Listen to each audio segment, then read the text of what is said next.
OK, let's move on now to Metro, Diane, with news that the screws need to learn not to bruise the crews. The screws. So, according to the Metro, prison officers are given, quote, banter lessons, end quote, so they don't offend inmates. Oh, God. I am so sorry. Oh. But wait, what's next, really?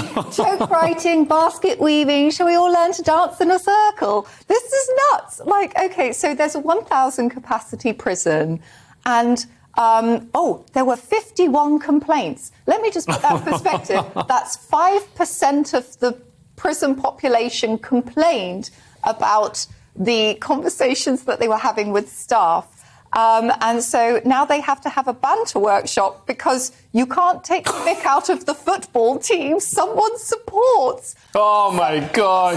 Prisoners. Oh.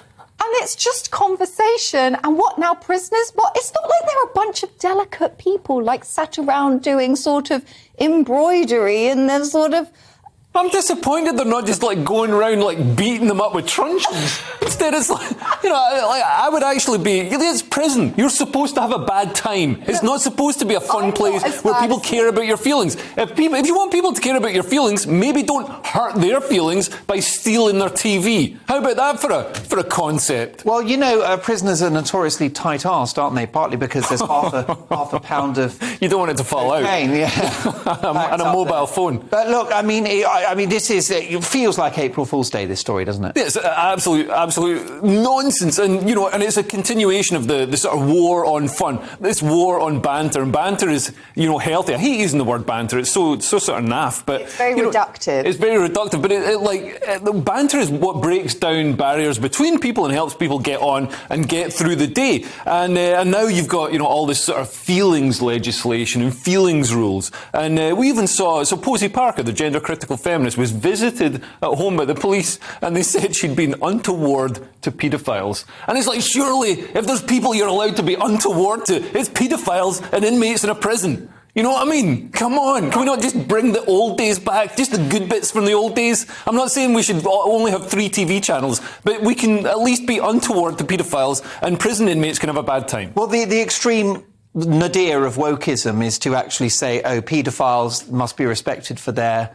sexual orientation. Yeah. That would be the kind of logical madness of wokeism, and I think that's the direction we're heading in. Yeah, absolutely. I was talking about it tonight on the... Go on. What did you say? Well, we're seeing, you know, the sort of introduction, the consistent introduction of adult sexualised themes and issues into... So you've got, you know, Drag Queen Story Hour touring the UK. There's the Naked Family Sex Show, which is a naked sex show for children funded by the Arts Council. I'm not making this up. This was a primary school that was visited by a drag act called Miss Testicle. They weren't Ukrainian. Yeah, well, but no, it was going to be me, but I had a gig came up, I couldn't do it, so Testicle stepped in. Right. Because you know, everyone's got it. You've got to have someone you go to. Well, at least now I know it was going to be you. It's less sexualised. I'm glad to hear it. Diane, you were going to say something before we got to that. Oh, no, I was just going to say that I feel that prisoners are not the best people to hang around with, and they're very...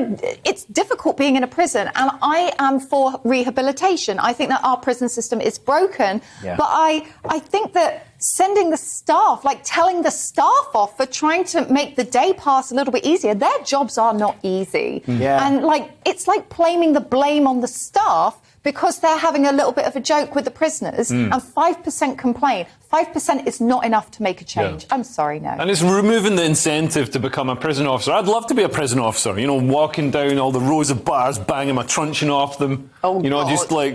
I agree. Exerting my authority, making them give me money so they can sell drugs in the prison. I'd love all that. I agree. You'd need to shave that and have like a porn stash. That's what it's called. Yeah, that would be it. And you're walking down, you're walking past those cells like Jodie Foster in Silence of the Lambs. That iconic moment.